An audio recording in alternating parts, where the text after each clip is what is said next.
Hi, this is Mr. Guy, and I'm going to be going over Chapter 13 with this Congress. We have a Prezi that I want you to review and look at. This is going to be extra credit notes. So if you do look at this, it'll help a little bit. It'll reinforce the things with the videos and the Prezi and everything like that. So we're going to get into Congress. So first, the evolution of Congress. The intent of the framers was to oppose the concentration of power in a single institution. They wanted to balance the power of the large states and the small states. They wanted, with that, bicameralism, the difference between the Virginia plan and the New Jersey plan, and it was a compromise between the large and small states. And they expected Congress to be the dominant institution. It was Article 1, which was Congress. It had the most powers. It had the most words. And then again, they did not want to have concentration of power in a parliament like Parliament was. The prime minister didn't have any powers. All parliaments, they wanted three branches, so you didn't have concentration in one institution. So first, we're going to do the organization of the House. Historically, the power struggles occurred between the members and the leadership. Sometimes the House leadership or the Speaker was more powerful. Sometimes the members were more powerful. 1994, with Newt Gingrich and the contract with America, the House brought changes. Committee chairs hold positions for only 6 years. Reduced the number of subcommittees and committees. The Speaker dominated the selection of the committee chairs, so the Speaker became more powerful. The Speaker set the agenda. Again, it was the contract with America, and there was high Republican discipline in 95. They followed what Newt Gingrich did. Now in the Senate, there was a couple things that were really important. They did not have many of the tensions between the leadership and the members that the House did. But the first struggle was, how was the members chosen? So up until 1913, in the 17th Amendment, the members of the Senate were chosen by the state legislatures. And then in 1913, with the 17th Amendment, the people throughout the country in elections would choose the senators. So it took away power from the state and gave it more to the people. And then you had the filibuster. Filibuster means you can talk unlimited. You can just talk until you basically can't talk anymore. But to stop the filibuster was the rule of 22, or cloture, which means a vote of 60 right now currently will stop a filibuster. So if you don't have 60 votes to stop it, the filibuster wins and everything else stops. Here is the party polarization from voting between 1953 and 2000, and it's obviously a lot higher now. It's probably double what it was then, but this is just interesting to see. We've had some compromise and sometimes where we didn't, and where we had party polarization. Okay. These are the number of blacks, Hispanic, and women in Congress from 71 and 2002, and obviously now it's a little bit higher.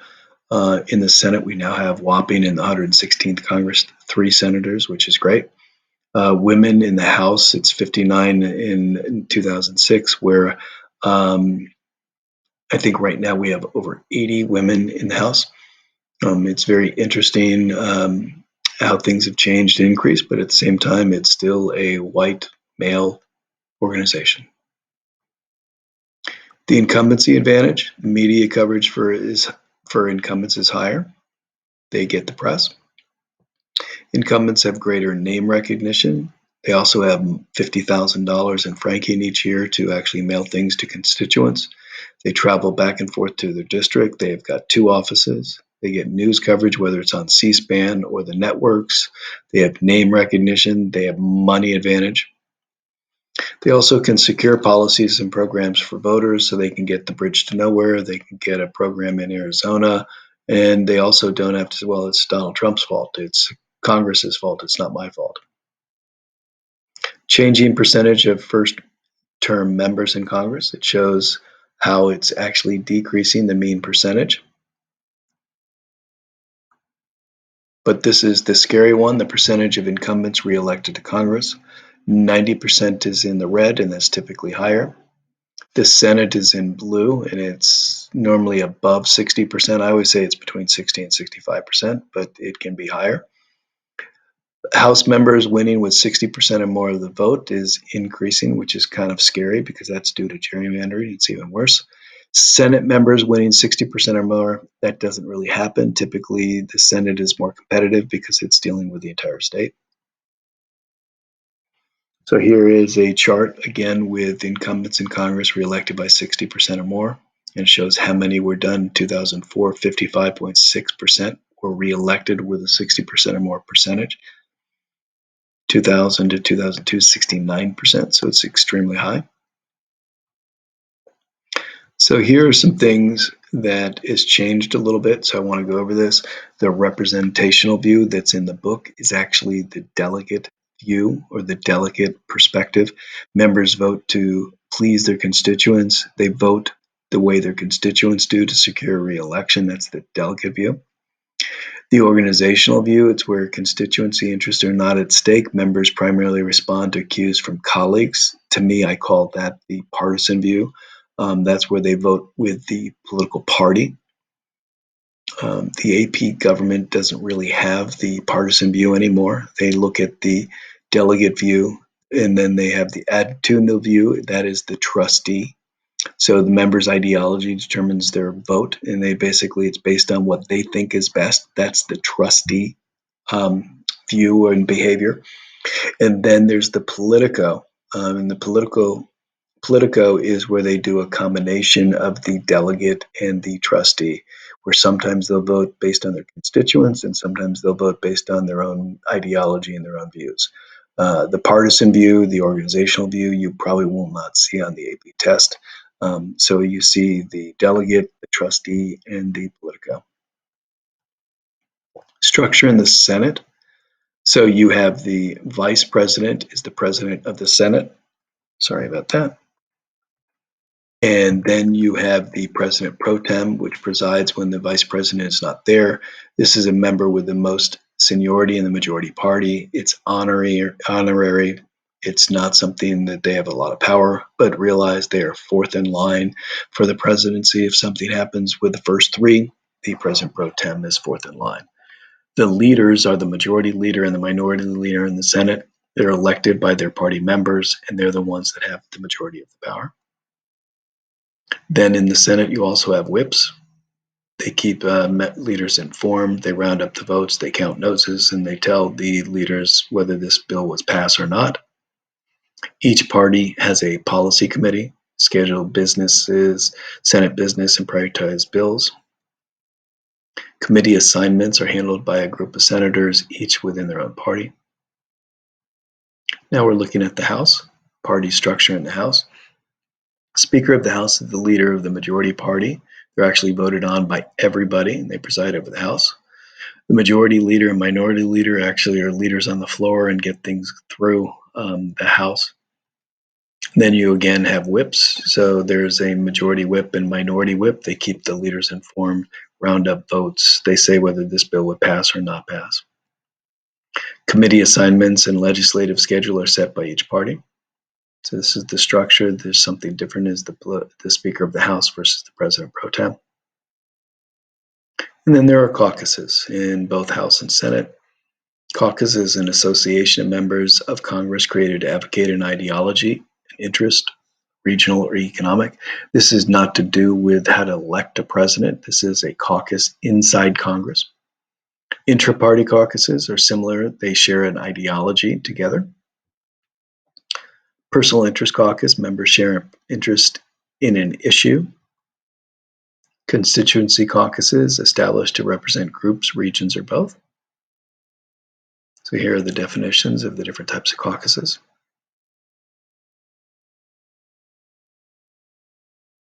Okay, and now we're going to look at a chart. Here are the congressional caucuses: inter-party, personal, constituent national, constituency regional, constituency state, district, and industry. So you might have inter-party, you have Conservative Opportunity Society, Democratic Study Group, personal interest, arts caucuses, human rights, military reform caucus, and so on. So take a look at those and see what you've got there. Now, committees, this is where most of the work is done, the most important feature of the Congress. They consider bills or legislative proposals. maintain oversight of executive agencies, conduct investigations. I'm just going to go back and have you look at this. Committees are the most important feature of Congress. We use committees for bills and legislative proposals, and then doing oversight and conduct investigations.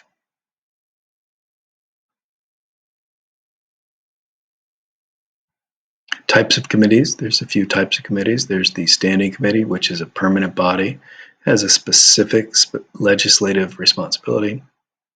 Then you've got select committees. They're groups appointed for a limited purpose, limited duration. You go back. Very important to know the differences. There are 20 House standing committees. There are 16 Senate standing committees. Select committee that was very popular under the Obama administration was the Select Committee for the Study of Benghazi. So it was specific, it was temporary, and then it went away. Joint committees are those on which both representatives and senators serve, so it's from both houses. Conference committee is the most important joint committee. It's to resolve differences in a Senate bill and a House bill, and those different versions of the bills, they have to be identical. So they iron out the differences between the two bills. So these are the different types of committees. Committee practices. Number of committees has varied, significant cuts in the number of House committees in 95, number of House and Senate subcommittees in 95. Majority party has majority of seats on the committees and names the chair. That's extremely important. That's where political parties help run the government. Congressional staff. Constituency service is a major task of member staff, so that's where you and I would call the office in Arizona and say we need help with Obamacare, we need help with Social Security or something like that. Legislative functions of staff include devising proposals, negotiating agreements, organizing hearings, and meeting with lobbyists, administrators. Members' staff consider themselves advocates of their employees. So Martha McSally or Kristen Sinema's staff basically say they work for them and they advocate their representatives, their senators. Here's the growth of staff of members in committees in Congress. So you see how high it's gotten, how big it's gotten. It's kind of leveled off since the 80s, but it still has gone huge. And now we're going to go with how a bill becomes a law. There's a lot more steps and a lot more details. I'm showing you a couple of videos. I'm showing you a couple of prezzies, but this is just another. Bill must be introduced by a member of Congress. So bill is referred to committee for consideration by either speaker or presiding officer, and typically it goes from the committee to the subcommittee. Then the subcommittee does all the work, and then it goes back to committee. Revenue bills must originate in the House. They have to be there first. It has to be there. Otherwise, it's unconstitutional. Most bills die in committee. Typically, we used to say 10,000 bills would be introduced in a year and 1,000 would pass. Now we're looking at maybe less than 100 pass. So it's a lot less bills pass. So most of them do die in the committee and don't ever get put up for a vote. After hearings and markup sessions, that's where they make adjustments to the bill. The committee reports the bill out to the House or the Senate. The bill must be placed on a calendar to come up for a vote before either house. So the House has got their committees, the Senate's got their committees. The House Rules Committee sets the rules for consideration. It sets the time for debate. It sets how many amendments, if there can be amendments on the bill, any riders. It sets all the timing issues with the bill, whether the bill even comes up for a vote or discussion. Bills are debated on the floor of the House and the Senate. If there are major differences and a bill is passed by the House and Senate, a conference committee is appointed, and the bill goes to the president. The president has these options. They may sign it. The president can veto it, returns to the House. The president doesn't have to sign it. So if the president doesn't sign it after 10 days, it becomes law.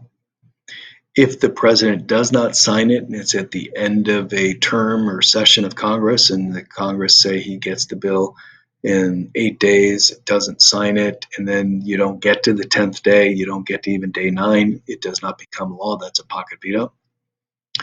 Both houses of the Congress, if they support the bill and they try to override it, they need 2/3 vote. So it's very rare that Congress will override a veto, but it does happen. There was one where President Obama did a veto on basically, can you sue other governments if they're involved in terrorism or something like that? It was against mostly Saudi Arabia. And Saudi Arabia was seen as basically being responsible for 9/11. So Congress basically wanted to be able to have people sue these governments for these issues. And President Obama uh, vetoed the bill, and then Congress overrode it. It was bipartisan, and it was more than 67 votes. It was a lot higher, but very rare to say bill become overridden. That's been vetoed. This is the chart for how a bill becomes a law. So you see the House introduction, the Senate introduction, HR1, S1, S2 type thing. Goes to committee, the Pacific one. It can go to multiple committees. It can go to 6 or 7 committees. It can go to one committee. Then it's referred to a subcommittee in both the House and the Senate. Then it's reported back to the full committee, and then it either can be going to the floor or it can go to the Rules Committee. Then there's floor action and debate. Then they vote on it. If there are different bills, it goes to a conference committee, and then they have to vote on it again, and then it goes to the president. So that's typically the steps on how a bill becomes a law. After 9/11, Congress, there was a commission recommended how Congress make fundamental changes on how it oversees agencies involved in intelligence. And that was a big issue because, again, the CIA and the FBI, the domestic groups didn't talk with the foreign groups' intelligence, and they needed to do that. Congress passed some of these proposals after some opposition from both parties. They did the Patriot Act, and they did revisions to the Patriot Act, and they did the authorization for war. So that's all we have for Congress in this one. So if you take notes and turn them in, you'll get points. Hopefully it helped a little bit, or it confirmed what you had already learned in the Prezi and in the other videos. And thanks for watching. Take care.